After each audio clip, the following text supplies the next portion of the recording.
Hello hi எல்லாருக்கும் வணக்கங்க. Welcome back to our channel. இன்றைக்கி நம்ம டீ கடை கஜடை எப்படி செய்கிறதுன்னு பார்க்கலாம். எங்கள் ஊர் பக்கம்லாம் இதை ரவா கேக் அப்படின்னு சொல்லுவாங்க, ஆட்டுக்கால் கேக் அப்படின்னு கூட சொல்லுவாங்க. பாருங்கள் டெக்ஸ்சர் எவ்வளோ அழகாக வந்திருக்கு.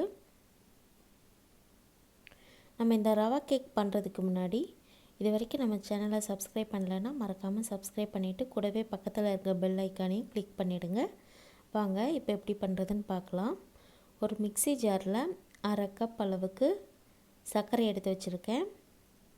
அதில் ஒரு 2 ஏலக்காய் போட்டு அரைச்சி எடுத்துக்கலாம். சர்க்கரையெல்லாம் நல்லா பவுடர் ஆயிடுச்சு. இப்போ இதில் ஒரு முட்டையை உடச்சி ஊற்றிடலாம். உடச்சி ஊற்றிட்டு இதையும் ஒரு சுற்று விட்டு எடுத்துக்கலாம். பாருங்கள் எல்லாம் நல்லா கம்பைன் ஆயிடுச்சு. நெக்ஸ்ட்டு ஒரு பவுலில் 1 கப் அளவுக்கு மைதா சேர்த்திக்கலாம்.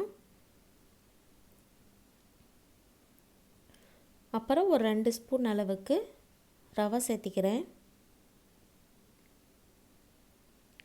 அப்புறம் 1 ஸ்பூன் அளவுக்கு அரிசி மாவு ரைஸ் ஃப்ளார் சேர்த்திக்கலாம். அப்புறம் கொஞ்சமாக சோடா உப்பு, அப்புறம் ஒரே ஒரு பிஞ்சு உப்பு, அவ்வளோதான். இது எல்லாத்தையும் சேர்த்து கலந்துக்கலாம். சர்க்கரையை ஃபஸ்ட்டே அரைச்சிட்டு முட்டையை சேர்த்து அதுக்கப்புறம் அரைங்க, இல்லாட்டி சர்க்கரை ஒழுங்காக அரையாது.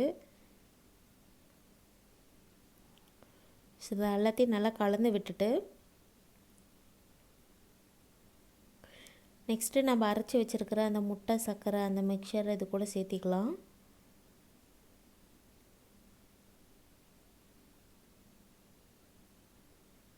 நம்ம ஏலக்காய் சேர்த்துருக்கிறதுனால அந்த முட்டை ஸ்மெல் இருக்காது நம்ம சாப்பிடும்போது.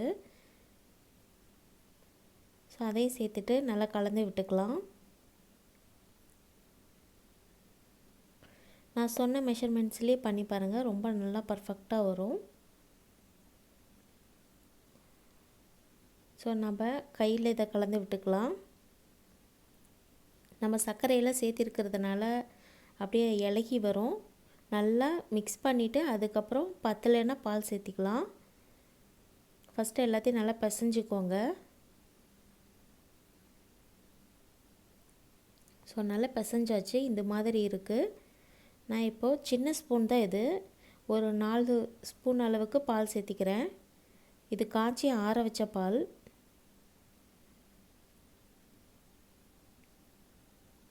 கொஞ்சம் கொஞ்சமாக பால் சேர்த்திட்டு பத்தலைன்னா சேர்த்திக்கோங்க, அதிகமாக சேர்த்திட வேண்டாம். ஸோ பாருங்கள் பால் சேர்த்துனதுக்கப்புறம் இப்படி தான் இருக்குது. கொஞ்சம் சொதன்னு தான் இருக்கும். நம்ம ரவை நல்லா ஊறினதுக்கப்புறம் கொஞ்சம் நல்லா கெட்டியாயிரும். ஸோ இந்த மாதிரி பிசைஞ்சு வச்சுக்கலாம். இப்போ இதில் ஒரு அரை ஸ்பூன் அளவுக்கு நெய் சேர்த்திக்கலாம். நெய் சேர்த்துனா நல்லா ஸ்மெல் நல்லாயிருக்கும், வாசனையாக இருக்கும். ஸோ நெய் சேர்த்துட்டு ஒரு வாட்டி மிக்ஸ் பண்ணி விட்டுட்டு இதை ஒரு 20லேருந்து 30 நிமிஷம் நல்லா ஊற விட்டுறலாம். அப்போ தான் ரவையெல்லாம் ஊறி நல்லா சாஃப்டாக இருக்கும். ஸோ நம்ம ஃப்ரை பண்ணுறதுக்கு எண்ணெய் இங்கே வச்சுருக்கேன். கடலை எண்ணெய் வச்சுருக்கிறதுனால நம்ம ஃப்ரை பண்ணும்போது பொங்கி வரும். ஸோ அது பொங்கி வராமல் இருக்கிறதுக்காக கொஞ்சமாக புளி இல்லாட்டி இந்த மாதிரி வெத்தலைக்காம்பு அதை சேர்த்துட்டோம்னா நம்மளுக்கு எண்ணெய் பொங்கி வராது. லைட்டாக சூடாகட்டும், அதுக்கப்புறம் சேர்த்திக்கலாம்.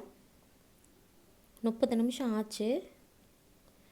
ஸோ எண்ணெய் சூடானதும் கையில் எண்ணெய் தடவிட்டு சின்ன சின்ன பாலாக பிடிச்சி எண்ணெயில் ஃப்ரை பண்ணிட வேண்டியதான். பாருங்கள் எண்ணெய் லைட்டாக சூடாயிடுச்சு. வெத்தலைக்காம்பு இதில் போட்டுடலாம். இதுக்கு ரொம்ப சூடாகணும்னு அவசியம் இல்லை, கொஞ்சம் சூடானா போதும். நம்ம மிதமான சூட்டில் தான் பொரிக்கணும்.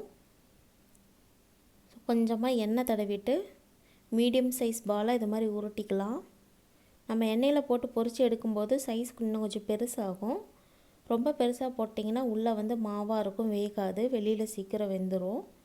ஸோ இது மாதிரி மீடியம் சைஸாக பால்ஸாக பண்ணி அப்படியே போட்டுடலாம். நம்ம கத்தியெல்லாம் வச்சு கிராக்லாம் போட்டு விடணும்னு அவசியம் இல்லை, அதுவே பாருங்கள் வெடிச்சு வரும். நான் சும்மா வெறும் பால்ஸாக மட்டும் பண்ணி போடுறேன். எண்ணெய் ரொம்ப சூடாக இருக்கக்கூடாது, மிதமான சூட்டில் தான் இருக்கணும். அதேமாரி ஃபஸ்ட்லேருந்து லாஸ்ட்டு வரைக்கும் சிம்மிலேயே வச்சு வேக விடணும் இதை. அப்போ தான் வெளியில் நல்லா வெந்து கலர் சேஞ்ச் ஆகும், உள்ளேயும் மாவு இல்லாமல் நல்லா வேகும்.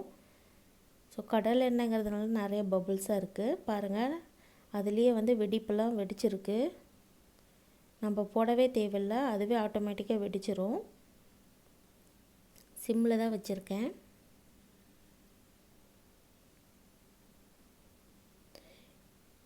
எங்கள் பக்கம் இது ஆட்டுக்கால் கேக்குன்னு கூட சொல்லுவாங்க. அதை நம்ம அந்த வெடித்து இருக்கிறத பார்த்தா ஆட்டோட கால் மாதிரியே இருக்கும். உங்கள் ஊரில் இதுக்கு என்ன பேர்னு நீங்கள் சொல்லுங்கள் கமெண்ட்ஸில். ஸோ நல்லா ஃப்ரை பண்ணியாச்சு. இது எண்ணெயிலேருந்து எடுத்துடலாம். பாருங்கள் எப்படி நல்லா வெடித்து வந்திருக்குன்னு. கத்தி விட்டெல்லாம் நம்ம கிராக்லாம் போடணும்னு அவசியமே இல்லை. ஸோ செகண்ட் பேட்ச் போட்டிருக்கேன். இதுலேயும் பாருங்கள் எப்படி அழகாக வெடிச்சிருக்குன்னு. ஸோ ஃபஸ்ட்லேருந்து லாஸ்ட் வரைக்கும் சிம்லேயே வச்சு வேக விடுங்க, அவ்வளோதான்.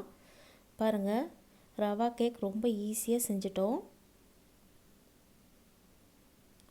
வெளியில் சாப்பிடும்போது நல்லா மொறுமொறுன்னு இருக்கும், உள்ளே வந்து சாஃப்டாக கிடைக்கும். இது சூடாக சாப்பிட்றத விட கொஞ்சம் ஆற விட்டு சாப்பிட்டோம்னா நம்மளுக்கு நல்லாயிருக்கும். இந்த லாக்டவுனில் என்னடா ஸ்நாக்ஸ் பண்ணுறது அப்படிங்கிறவங்களுக்கெல்லாம் இது ஒரு நல்ல ஆப்ஷனாக இருக்கும். நீங்களும் உங்கள் வீட்டில் ட்ரை பண்ணி பாருங்கள். பாருங்கள், உள்ளே நல்லா சாஃப்டாக இருக்குது, வெளியில் வந்து நல்லா கிறிஸ்பியாக இருக்கும். ஸோ நீங்களும் இது மாதிரி ட்ரை பண்ணி பார்த்துட்டு எப்படி வந்துச்சுன்னு கீழே இருக்க கமெண்ட் பாக்ஸில் கமெண்ட் பண்ணுங்கள். இந்த வீடியோ உங்களுக்கு பிடிச்சிருந்தா மறக்காமல் லைக் பண்ணிவிட்டு சப்ஸ்கிரைப் பண்ணுங்கள். தேங்க்யூ.